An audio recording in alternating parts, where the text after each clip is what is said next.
then in William and Mary, around this time, still, the people that are working in the towns, the watermen, they're all from this tribe. Because they basically dispersed and then they moved in with the Chickahominy.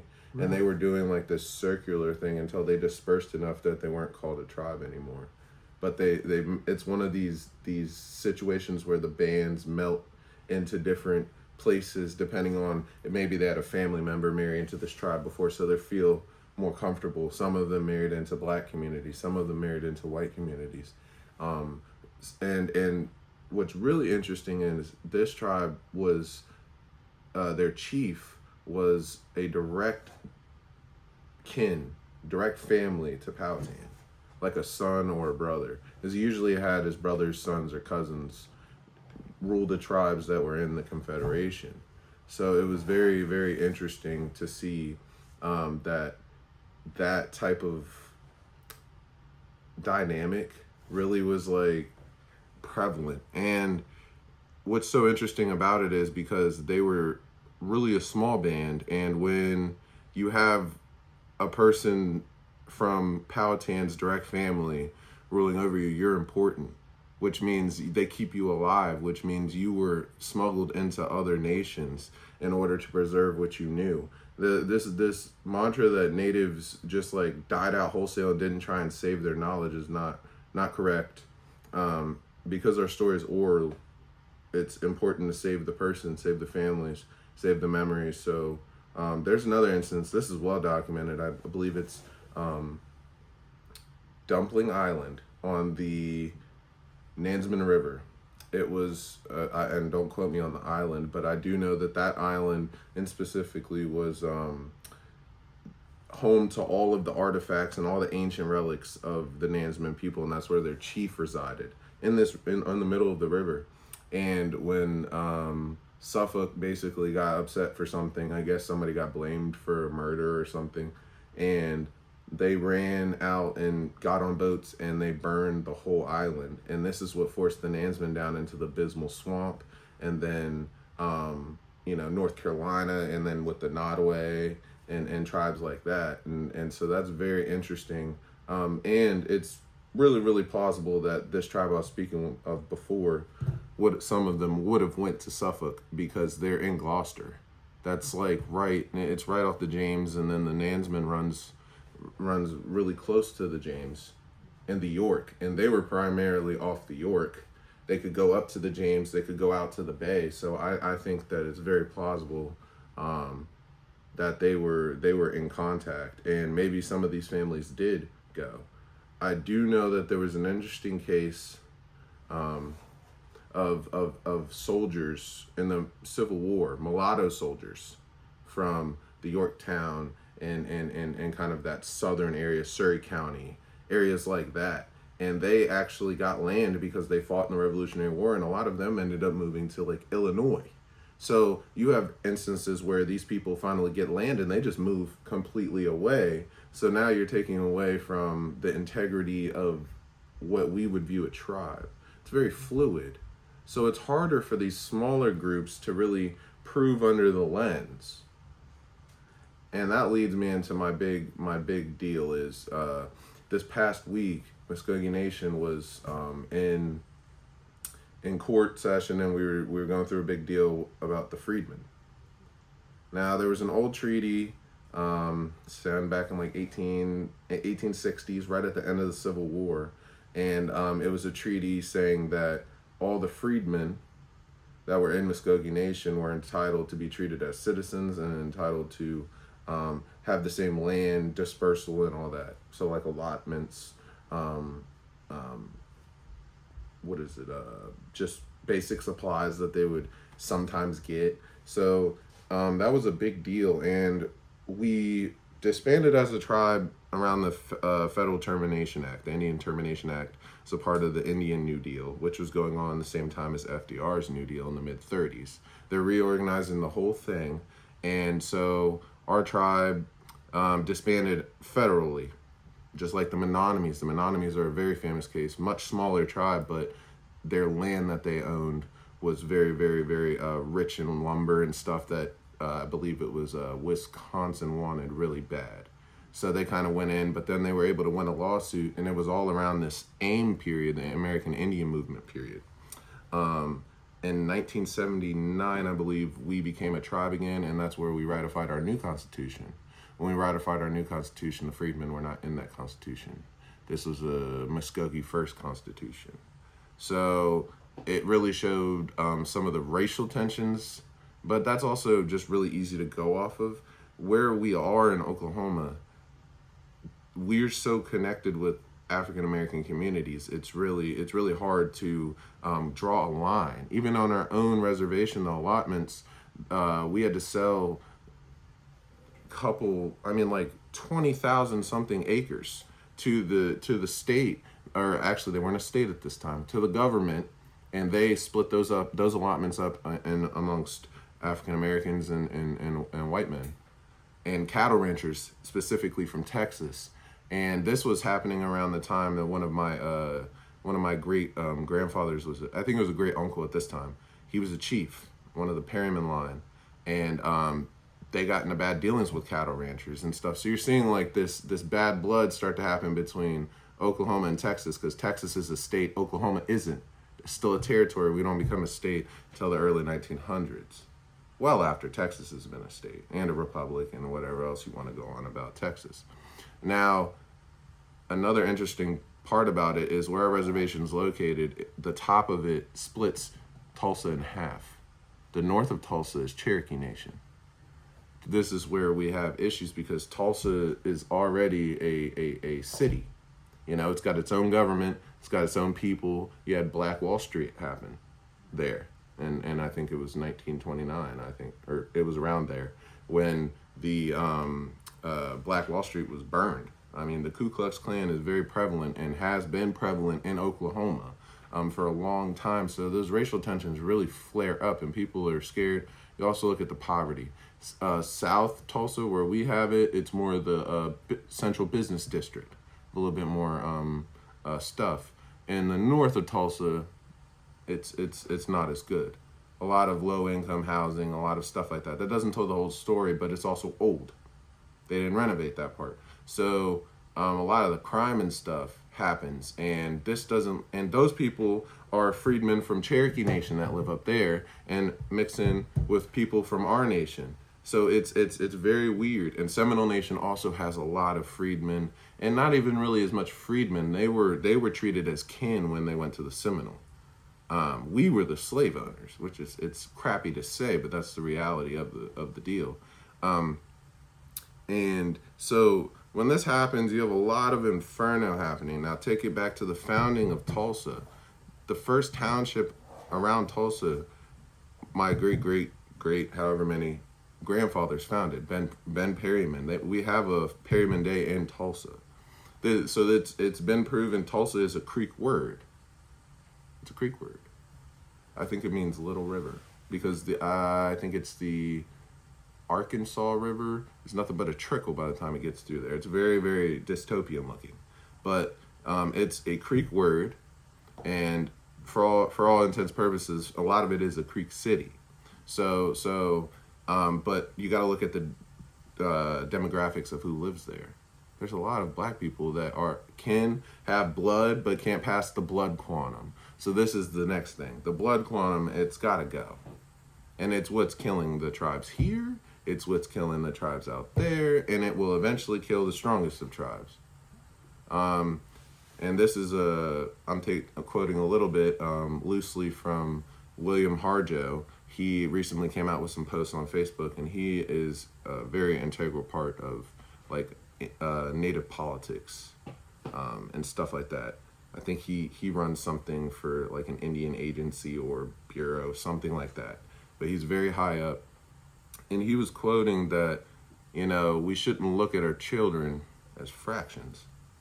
Mm-hmm. Now, he admitted that his generation, which is, I believe, my parents' generation, so your generation around, would have been trained to look at stuff logically, logistically, kind of like charts, graphs, stuff like that. You guys are taught to follow guidelines. And when it comes to the newer generations, they started to look less at the guidelines and more at the person who's next to them. So it's also kind of highlighting the fact that some of us were raised to look at people differently, and our children don't care about that. But also too, it's really gonna destroy the integrity of Muscogee Nation, because now you're telling people they can't marry outside the nation. But this brings me to his next point. The elders even say this: beware concentrating all of the characteristics. So basically, all of the characteristics of your clan, if you concentrate them, that brings bad omens. And I've seen it firsthand in my own family. It's real. It's kind of like these ancient taboos that they say, don't go with this person. You're not to go with that family. There's reasons for that. Because maybe we tried and it didn't work, or there might be other things going on. There's a lot of spiritual stuff linking each clan, each family, because each family is a clan, and your extended family is basically that. So if you're looking at yourself as a fraction, and this happens even in the clans, you say your daughter goes out and has kids with this person, and they pass the blood quantum, but then your other daughter goes out and they don't pass the blood quantum. Now they can't get the benefits. Now you're cutting them away from their identity, from what they're going to be raised to be, who they are, because it's not about like citizenship card or anything. Like you're raised to be Muscogee or Choctaw. You're if you're raised in that environment, that's who you're going to be, and that's who you're going to display to the world. So you shouldn't be punished for decisions and family planning, which is really weird. Some tribes really kept it really within the family, and it's hurt them. It's hurt them. I mean, I won't name any names because I don't know any specifics, but I do know that has happened even in the biggest tribes. And my tribe's over 100,000 people. But if you start marrying everybody within everybody, that 100,000 shrinks very quickly. Very quickly. Like by the end of the century, we're talking 10,000 left. And then how many people will be able to speak the language out of those 10,000? Because out of our 100,000, only 25,000 can attempt it or speak it fluently. That's not enough. As in Navajo Nation, it's a little bit higher. Some of these other nations, Cherokee Nation, they're very good with their language. They have a written alphabet. I know, as speaking with the tribes in Virginia, since they all speak Algonquin, spare a few, like the Monacan or Siouan-speaking people, they speak relatively the same language, just different dialects. Some of them might say Akwe for hello, and then I think I've heard like Wingapo for hello or something like that. I think that was Patawomek. So, and the first one was like southeastern Algonquin in Virginia, Tidewater area. That's how they would say it. So it's very interesting, just those little things. And then even like Muscogean peoples, we have so many tribes that speak my tribe's language, which we're named after. We're the Muscogee tribe. They put the creek there because there's so many other tribes that speak our language. And we were often found near water sources in Georgia, Alabama, Florida, North Florida, along the rivers. So in my tribe, the formal way of like saying hello would be hisje. But if I'm just saying hello to my friend, I say aho. You'll hear aho is kind of like a pan-Indian word that was kind of made more prevalent to say, especially amongst the younger generation, with the creation of reservation dogs, which was filmed in Ocmulgee on my res, and Sterling Harjo is a Muscogee citizen. The dude who created it is a Muscogee citizen, so it's locally based. But it brought our language to a broader audience in our cultures, and we also played a lot of taboos on other things. Because we didn't ride horses and have feathers like the Lakota or Cheyenne or anything like that. But we have that in the show because that's inseparable. Because the big thing about our culture is we see that it's been stereotyped, so we make a joke of it. That's how we deal with it is by humor. So we're going to include all the stuff that is the uncomfortable jokes because that's what makes us laugh because we know who we are. So that was how you would do that. But then I've seen in like the Choctaw language, their words are a little different, but they're the same letters, same pronunciation. Like the V's will be an like an A, and stuff like that. So it's I could learn it, but I'm not familiar with it as much as I would be Muscogee.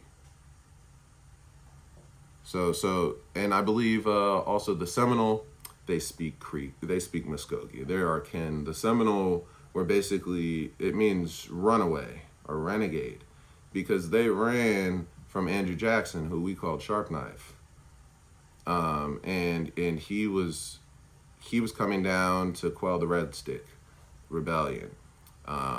And see where my family lied, where we were a part of the McIntosh faction, who's the guy who ended up signing the treaty that moved us to Oklahoma.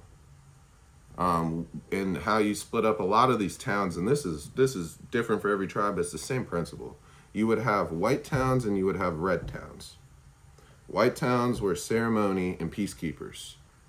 They held all of your medicine, all of your spiritual energy. They would hold all the traditions. Your red towns were your warrior towns. And they didn't stay in the same areas. They were two separate entities. And each town was basically based around a clan or a concentration of clans. And they held their own politics. They would be Muscogee, but we couldn't tell them what to do.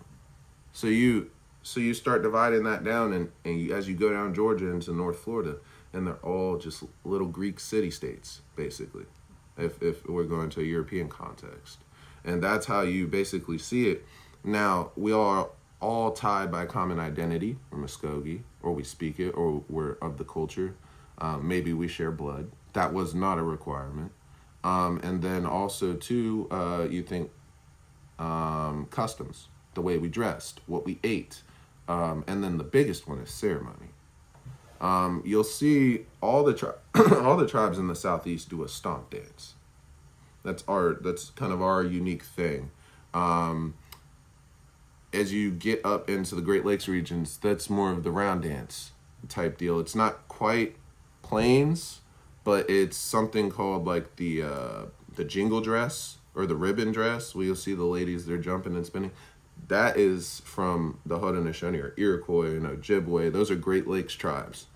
The Mohawk, they did that. The smoke dance, which is a warrior dance, where you'll see them and they'll spin in ridiculously fast rate while tapping their feet.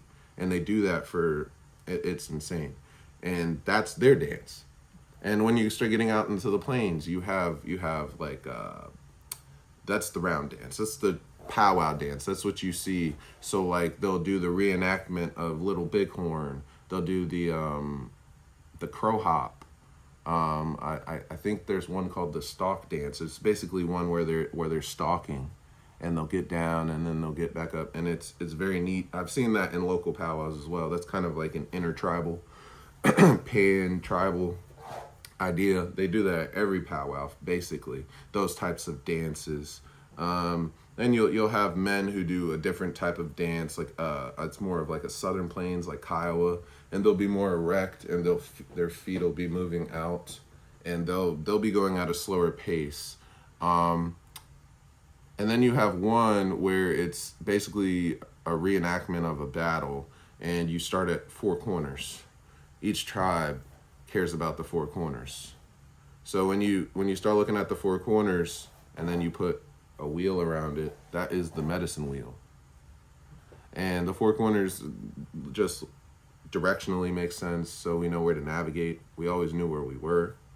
It's how we would orient ourselves with the world. And then also too, we believed in the four spiritual corners, bringing us differences: south, the north, the east, the west. They're all bringing different things. And in my tribe specifically, we believe in the basically like, it's kind of like the breath giver, the wind, and he's who basically dispersed the clans over the land that we came to inhabit, because we were in a cave. Most tribes came out of caves. You'll find Lakota with the Black Hills. They talk about caves. The Nez Perce, they'll talk about caves.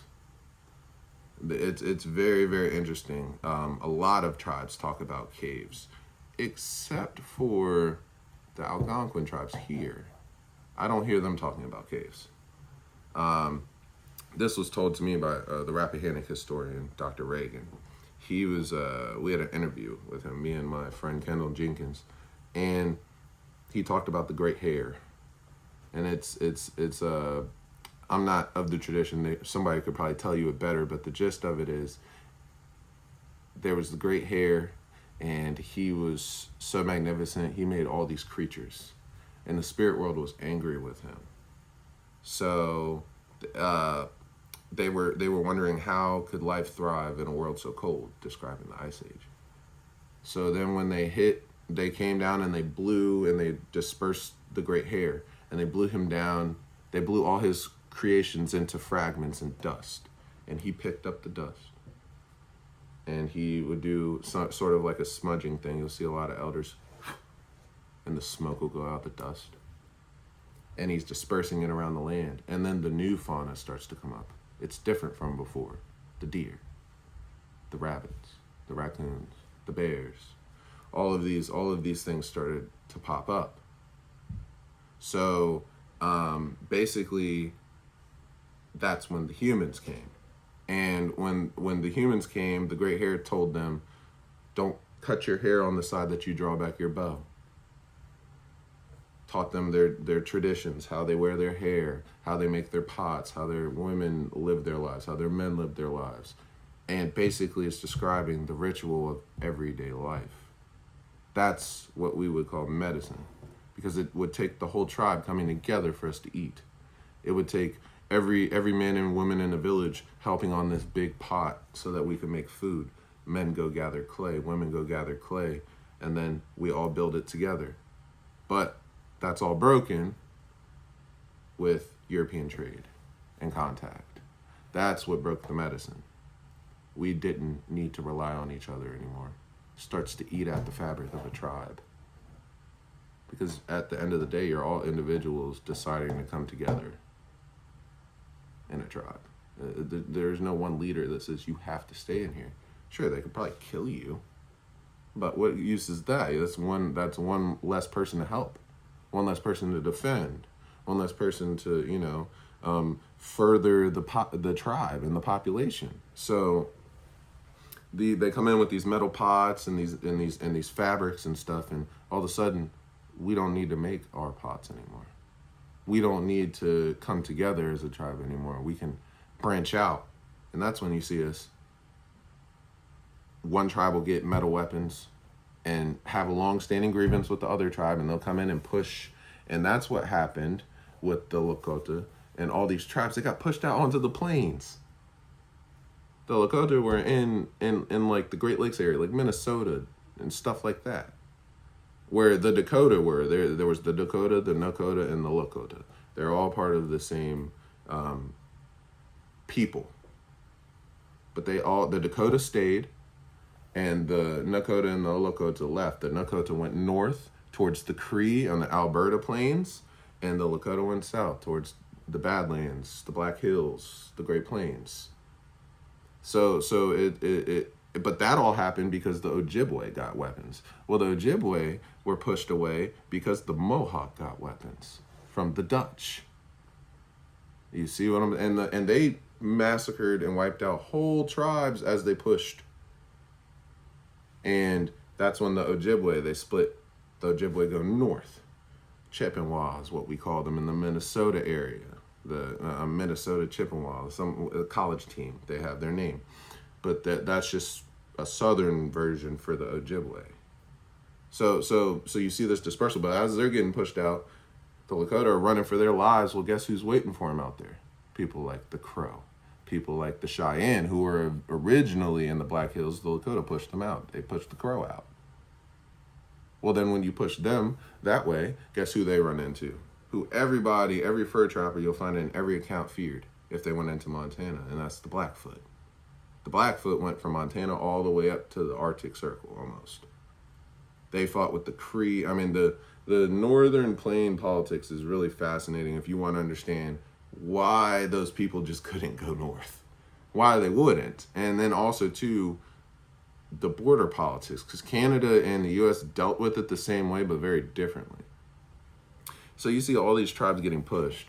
And then there's nowhere else to run. The Rockies are there. And then once you get over there, you get into Washington, and then there's a whole host of tribes, ready to get you then too. So there's really no more room to run. So then what changes a lot of everything else on top of metal weapons was the horse. And if you're understanding the story of Turtle Island as the conquest and colonization's going on, the tribes in the east, we had no use for horses. We lived in woodlands. Can you ride a horse through woods? I don't think so. You're going to fall off. Until Civil War, when they've made, yay big trails for you to ride a horse through, because wagons and people have cut over hundreds of years of colonization. But there's no need for horses. And muskets really aren't as effective in the woodlands because they don't shoot straight as is. They're heavy, they're cumbersome. Most of them are as tall as me, and you're 5'3" carrying it through the wood. It's just not effective. What really hurt initially was disease. That's what hurt initially. And then also too, a lot of these tribes were like, once they took out Powhatan, there was nothing else left in Virginia to hold anything. Once they took out in the King Philip's War with the Wampanoag and the Pequot, there was nothing else left to hold. So they're going after these strong nations. But if you notice where the horse starts to become more effective and where natives start to really learn because of these first waves, they've gotten guns now, they know that white people are coming after them, is Ohio, is New York, where the Iroquois are. The U.S. was never able to conquer them. The U.S. had to split them up by some fighting with the U.S., some George Washington, who they called town burner, and then with Joseph Brant, who was Mohawk, William Brant's brother-in-law, basically. His sister, who was Mohawk, married William Brant, so he was trained English, enlisted with the Redcoats. He brought Mohawk warriors to fight. They basically split up the Haudenosaunee of the Iroquois. And then that's how they were able to push the Mohawk a little bit into Canada, and they had to split them up. They weren't able to conquer. So that's really what's up the mind. So when James Monroe comes in, he's seen, okay, Iroquois, they were tough to crack, and now I got to deal with this fact that people want to go west. At an alarming rate, they want to go west. Well, guess who's waiting for them over there in the other side of the Appalachians? Tecumseh. Because where can you go out into the west? You got to go through Kentucky. Can't really go through Tennessee. It's too long. People were basically settling in Tennessee. They weren't traveling further. Through Kentucky, you can get to St. Louis. And that was the next big city that kind of spread up over there. So he's seeing this and he's like, wow, when natives join confederations, it's tough for us, especially when they have our weapons. Now, eventually, can we ground them down? Yes, but do we have a stomach for another fight after 1812? No. Especially with all the damage that was done in the East, primarily the capital, all the ports, everything was a wash. So you look at that and it's like, well, I can't pay my soldiers to go over there and fight them, and I don't know what I'd be fighting. So what do we raise? Militia. Because Tecumseh's war was happening during 1812. So they're dealing with all these different things, and they're like, oh my gosh. Well, the big thing the straw that broke the camel's back, there was two. The British commander was killed, who was the most effective one. He actually knew how he was fighting, and he was whooping everybody's butts with Tecumseh's help. Well, he died leading the charge, and then they sent a Nepo baby from England over, and he couldn't run anything. Because that's aristocrat politics. The gentry, the gentlemen, they get the job and they can't. Cornwallis is another one. He wasn't as inadequate, but he was pretty inadequate.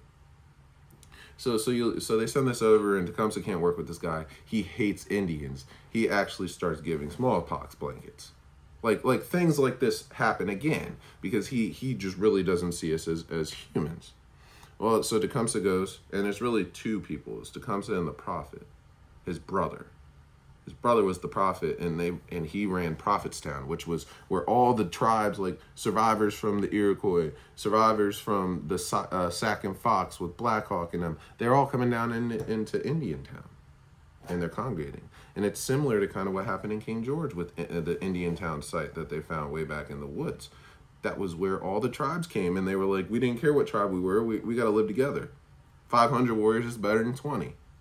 So you look at this, well, Tecumseh goes down into Muscogee land, and he asks some of the northern Creeks, or no, they'd be southern Creeks, because we flipped like Egypt too. North is in the south, south is in the north. Because we followed the flow of the Mississippi River, and the Mississippi River goes this way. That's why Egypt, the Nile, goes this way. So it's like very interesting to like make the parallels. And it's like, well, why are they doing this? Well, I think it's just human knowledge, common sense. We're going to go with the flow of the river instead of against it. Because I don't think anybody was going this way up the Big Muddy for a long time till they got sails. So you look at that, and he comes down, and we were pro-British. Well, the Red Sticks were pro-British. We also had British ties, even in my family, the Perryman family. We come from, I think it's Scottish stock, the Perryman branch in Scotland. Sir William Perryman, no, Sir, I'm not going to remember his first name. Sam Perryman. He came over with Lord Delaware, helped in the construction of Yorktown, then went all the way down towards Macon, Georgia, which is where we were, which they built over our village. So he goes down there and he marries into one of the chief's families. And then that's when Ben's born. And that starts my direct line. So we, and a lot of tribes, or a lot of people in Muscogee land or in Choctaw land, they have Irish or Scottish names. McGilroy, McIntosh, McHenry. All these things start popping up.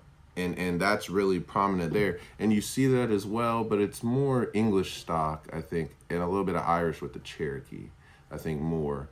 But you see this, and this is leadership. These are leaders whose names become, pretty prevalent in a tribe, but they're from Scottish stock. So they like the British, but then some of them don't like the British because of what the British did to their great-grandpa's people or whatever, because they know these stories too.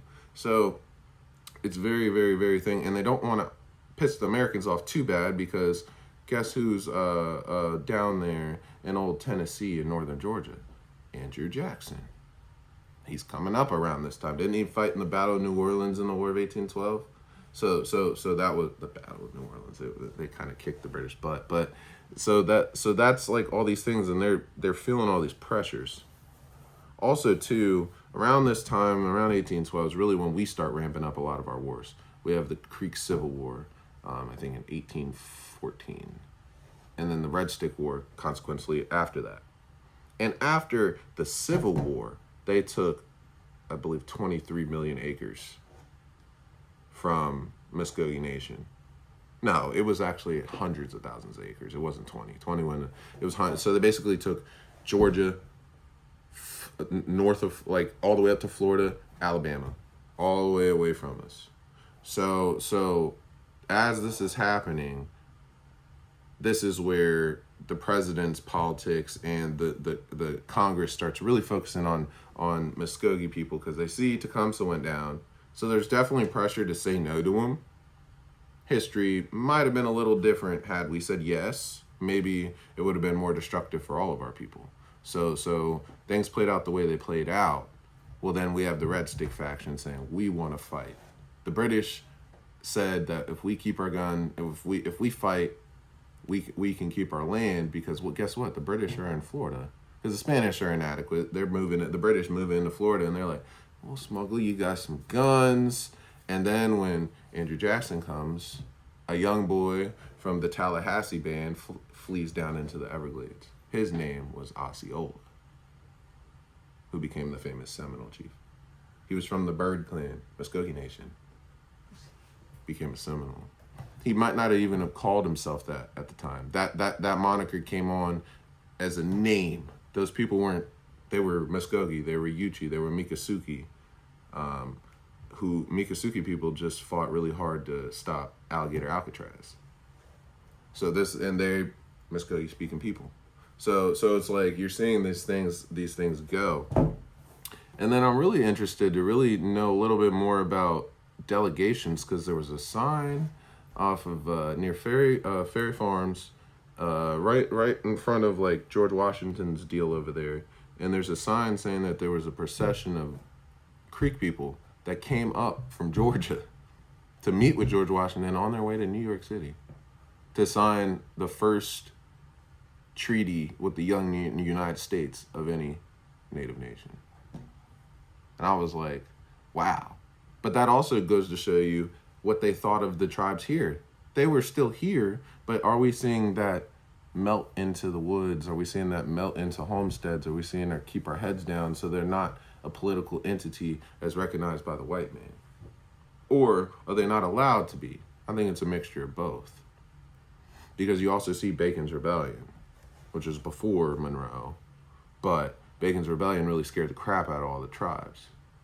And that's when they captured Queen Coco Esty, who basically was trying to revive the Powhatan Confederation, or they wanted her to, because if they could revive something that they could talk to on a political front, they could control you.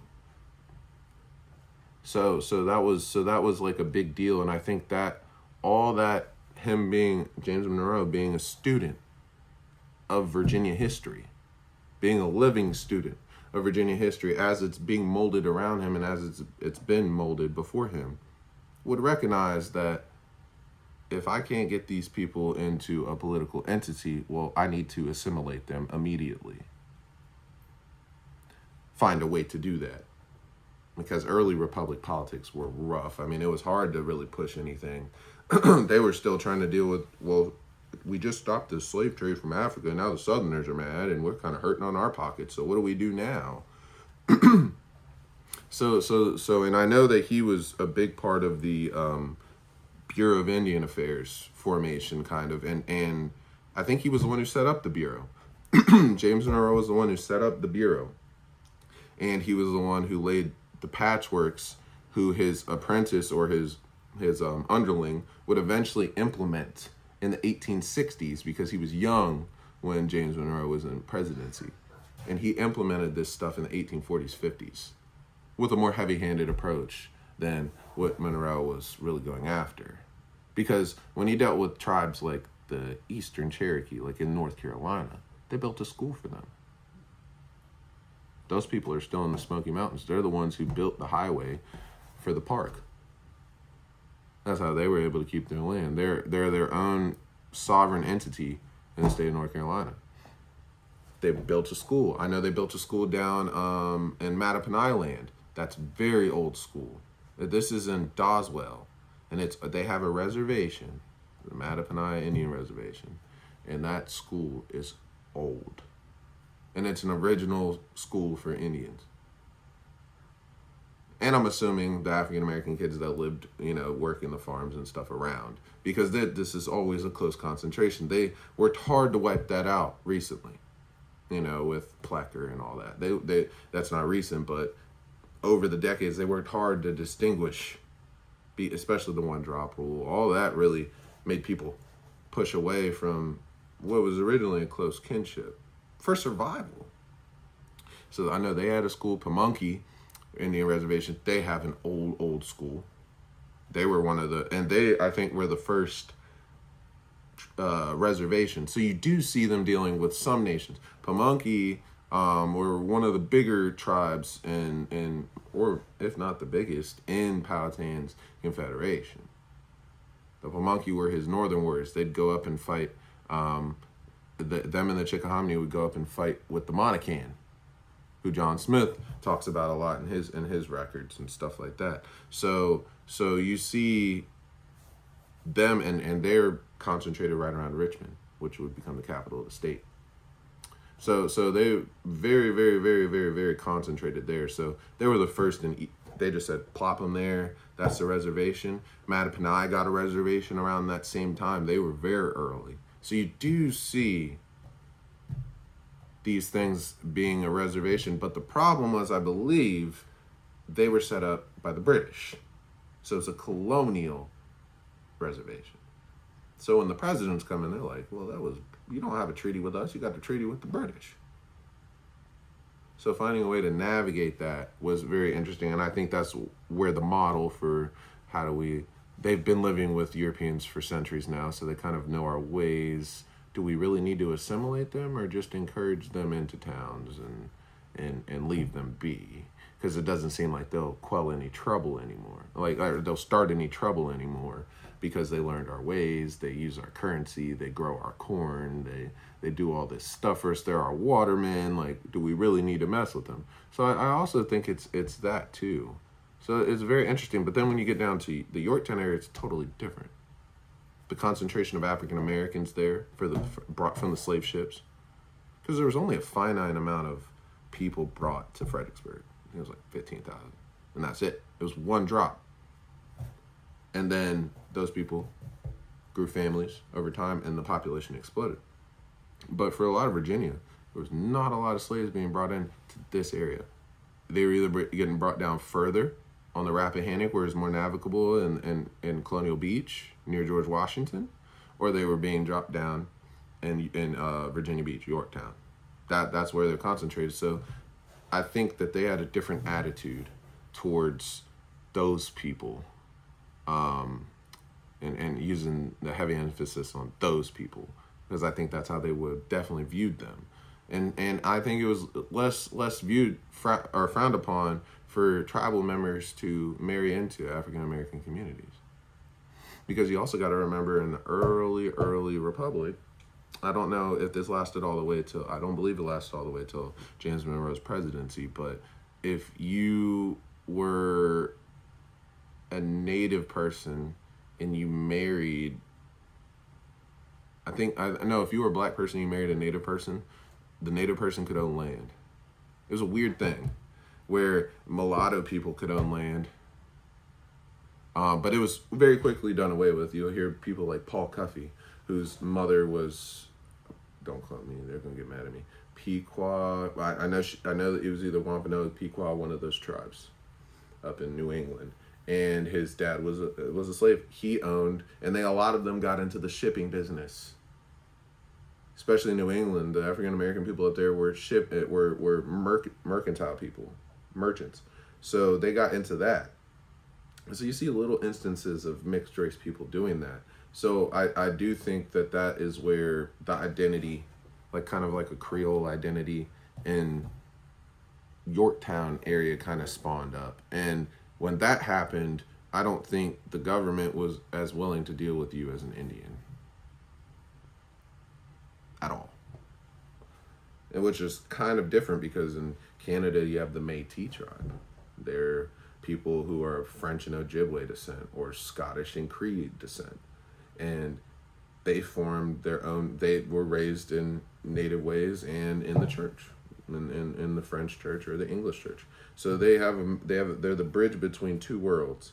And they had to fight against their tribal kin because they competed for the same resources. The reason why they were different from Europeans is because they ate buffalo. They ate pemmican, dried buffalo. That's what they subsisted off of. Well, Europeans don't eat that. Trappers eat that.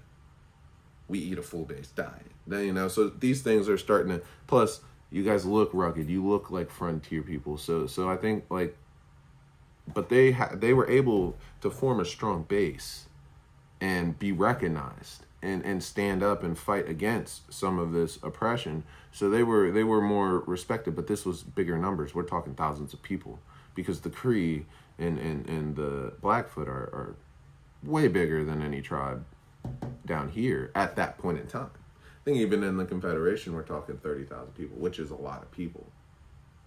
40,000 people. Most of the people in Virginia, which is weird, you wouldn't know this unless you wandered your way around King George enough, but King George was the most highly, that northern neck was the most highly populated area for indigenous people pre-colonization.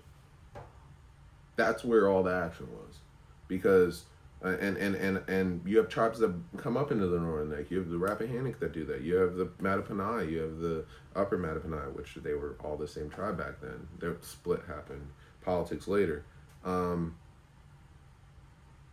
you even have tribes like the Patawomic, which were a lot. They were a part of Confederation of Water Towns that were along the Potomac Creek and then went out onto there. You go across the river, guess who's over there? The Piscataway, who were very prevalent in Maryland.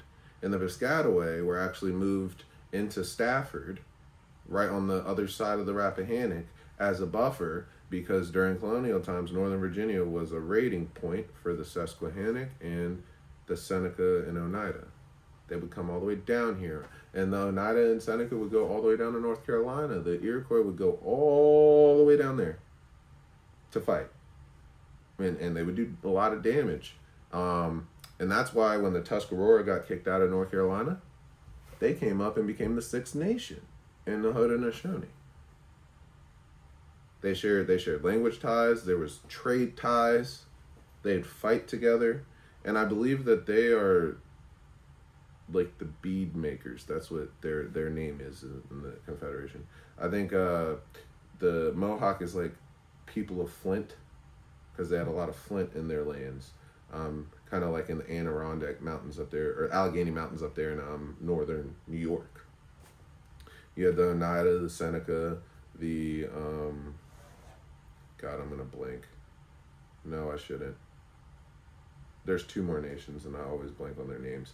But that was just very interesting that you would see them come down, and they're always in Virginia. They're always passing by these places, and this is not a narrative that you get told, and this is still happening. I mean, this is still happening. Really changes, but Shawnee warriors would come down into Virginia. It kind of shifts once the Iroquois kind of have to start dealing with the British and the English and Ohio territory. Well, guess who's in Pennsylvania? Kentucky, northern West Virginia. So basically northern Western Virginia of the colony, as it stretched all the way out to the Ohio. And they would come right down in. And they were coming in. And that's why Tecumseh was such a threat, because his tribe could go right through into the mountains, and guess where you're at? Right on the old Potomac, D.C. And if they can get through, they can lead British there with cannons. These are things that politicians are thinking. They're like, holy crap.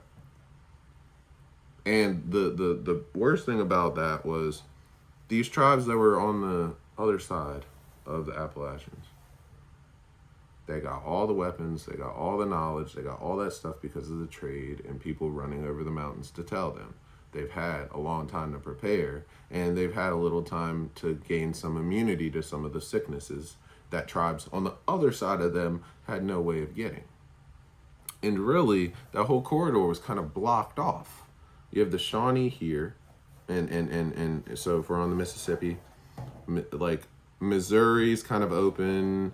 Missouri had some tribes, but they were smaller. Then you have the Shawnee, Pennsylvania, Kentucky, northern West Virginia. Then you have the Cherokee in Tennessee, North Carolina, South Carolina. Then you have the Muscogee, Georgia, Alabama, North Florida. Then you have the Choctaw, Chickasaw, and then above them, to complete the gridlock on the Mississippi, right in Arkansas, the Osage. And the Osage Killers of the Flower Moon was written about the Osage.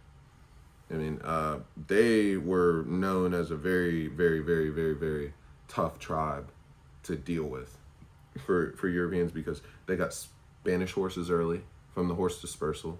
They had European technology from New Orleans, from the French, and missionaries and stuff coming up, and the Spanish too.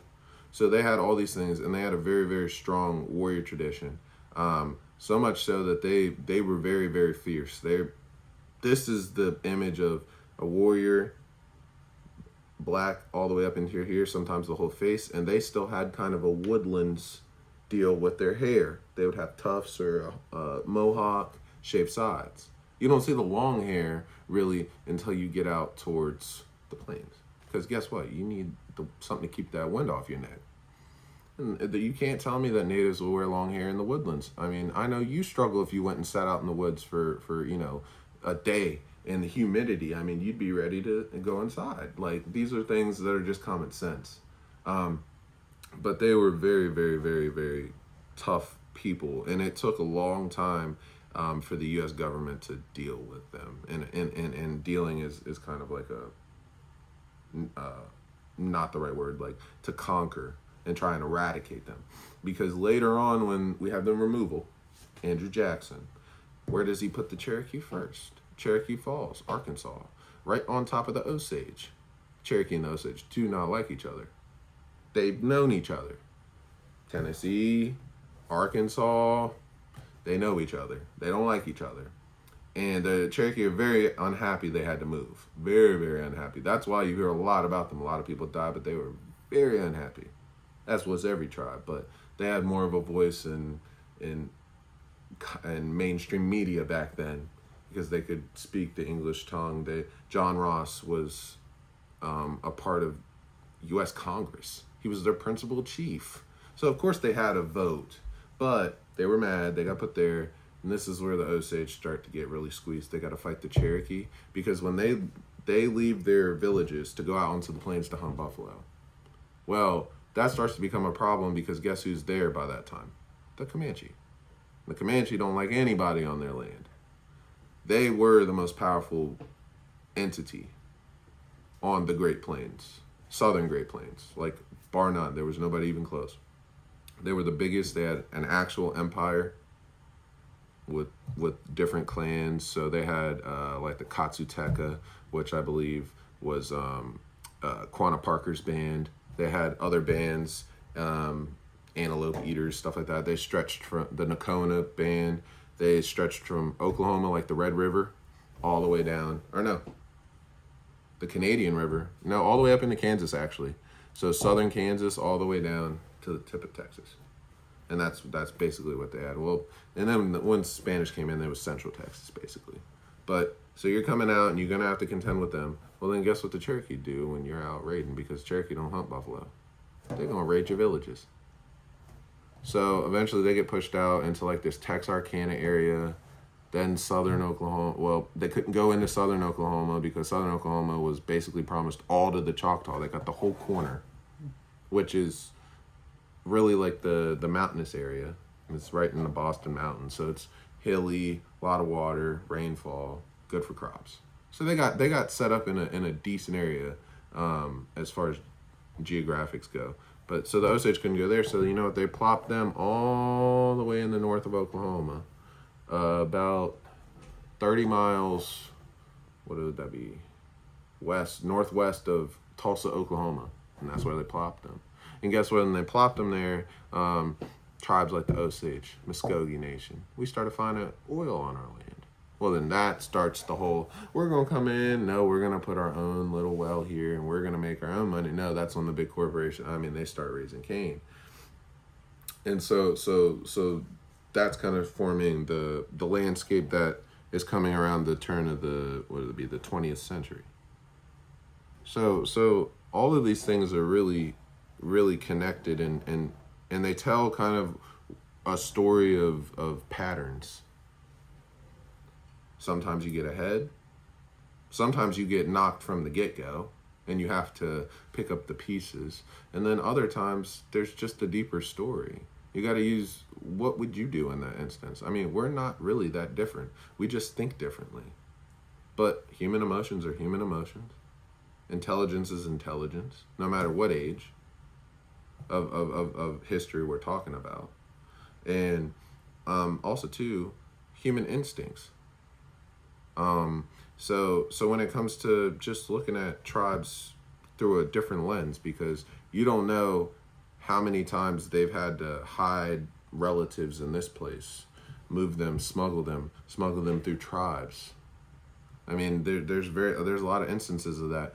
And what really, really caused us to be mistrustful in a broad lens was the taking of children to schools, because you're taking them away from being Muscogee. They're not raised from birth. They're not indoctrinated into it. They're not taught our ways of right and wrong. They're shipped off to a school to learn the white man's ways of math and lines on a paper, which we knew were important for their survival, but their integrity and their soul, it was important for them to learn that. So that made people very mistrustful. I mean, the boarding schools really is,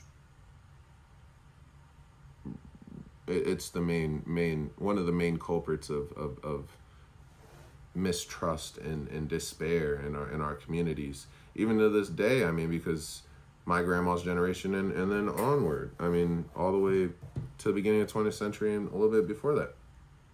And this school system was set up by James Monroe, but James Monroe did not intend to move tribes as a punishment. You're moving kids as prisoners of war from the Great Plains to Pennsylvania. That doesn't make sense. That's punishing them for their forebears' will to survive. That's not their fault. They weren't brought into this world with the notion they're going to kill every white man that they see. That's not any kid's notion. We're born into this world. We are formed by the things around us, yes, but they're children. So I don't think he designed to completely uproot people from their climate. But that was what was implemented by his underling, that heavy-handed as a way to punish them. I mean, you're talking about Apache kids going to school in Florida. What are they doing in Florida? That humidity probably killed them. They're not used to any of that. They're from the desert. So you look at things like that, and even in Oklahoma, I mean, you started having tribes setting up schools, and of course they're gonna lie to you today. They're gonna lie to you today and tell you that, oh, we formed this as a way to keep people educated in our ways. Yeah, that might be what you try and frame it now, but you had no say. You had no say. You could put your name on that building, but it was run by a church. It was run by somebody who did not have good intentions. And also too, I think I start finding a problem with trying to learn native ways in a school building, because they're not something that you can read on a paper and like understand. You just gotta live it. Like, I could tell you certain things. I could tell you certain things, and that's you living our way. And there's nothing wrong with that. It's a way that you live. So when you start trying to make it a curriculum, that's not how the elders taught the ancestors or even our grandparents. They would go out into the world and they would say, you can eat this. And sometimes they wouldn't tell you, and you'd eat it and you'd get sick. And they'd laugh at you and say, don't eat it next time. You have to learn those things. Sometimes you jump into this sticker patch. Sometimes you run into this thicket and there's nothing but mosquitoes. And they don't tell you. You got to learn. So these are things that mold you into being whatever culture identity that you're from. And that's any culture in the world, really. And it's just in different settings. So when you start trying to teach culture in school, you can't teach them to make them practice the culture, if that makes sense. You can't teach them so that they can apply it. You can teach them so that they can learn to respect it and admire it. Like how kind of like religion, how you would teach religion. Like if you're Christian and you're learning about the Islamic faith, it is to better understand it and respect that religion. Because that's how you should view that. Because it has nothing to do with you, but you are learning. That's the respectful way of doing it. Now, if I had a class, at the school and they said, okay, we're going to learn how to do the Apache Sundance today, I would walk out of the class because that's not respectful. Now, can you watch a video and say, hey, what's the difference between this dancing and show them a smoke dance? What's the difference between this? So that you can start to see different people for who they are. Yes. But using it to apply, and that's kind of where I'm at with that school thing. And I think that when James Monroe set this up, it was so that the Indian could have a foothold in the European, Anglo-American way of thinking. Because James Monroe knew his contemporaries. He knew his future ancestors would settle for nothing less. And the other thing, too, I think that James Monroe was kind of hinting at is that you need to make these people distinguishable from black people. Because that slavery issue was just continuing to build all the way until the Civil War, and then it changed faces. But these things were foreseeable problems for a man like James Monroe, who's running an early republic and seeing how these people are thinking, seeing people like Andrew Jackson in his ranks, seeing people like that, ambitious. How many general presidents did we have after James Monroe? A lot. Zachary Taylor, almost all of them held a military commission. Grover Cleveland held a military commission in like the Civil War. Like Abe Lincoln held a brief military commission as an officer in the Kentucky militia against Black Hawk. Never saw action, but he was commissioned. So, I mean, I think that ended with Clinton, really, because, I mean, like, Bush, he was a World War II veteran. JFK, World War II veteran. Teddy Roosevelt, obviously, Spanish-American War. So, like, you see these warrior presidents, and I think that's no, what's the word? It's not a coincidence that as Europeans learn new Americans, as the Americans learn the landscape of the land and how politics go, you can really start to see how our politics were shaped by indigenous viewpoints, how we deal with each other.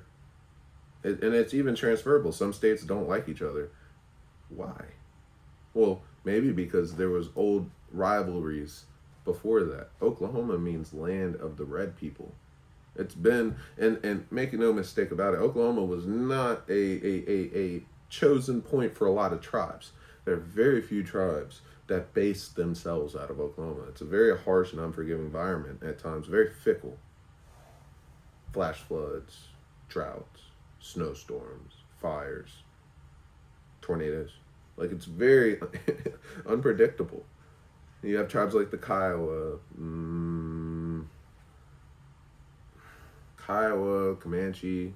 Even the Comanche, I think the Kiowa really were the only ones that kind of stayed in Oklahoma for the long term. The Comanche come from the Northern Rockies. They're Shoshone-speaking people. They come from the Northern Rockies. They were the laughing stock, as told through the tradition. They didn't have a tradition of painting, art making, clay, warriors, nothing. They were kind of known as like like floor eaters, and they were laughed at, and they were outcast. Well, what changed their whole ethos was the horse, and that's where you see the Comanche deal coming out.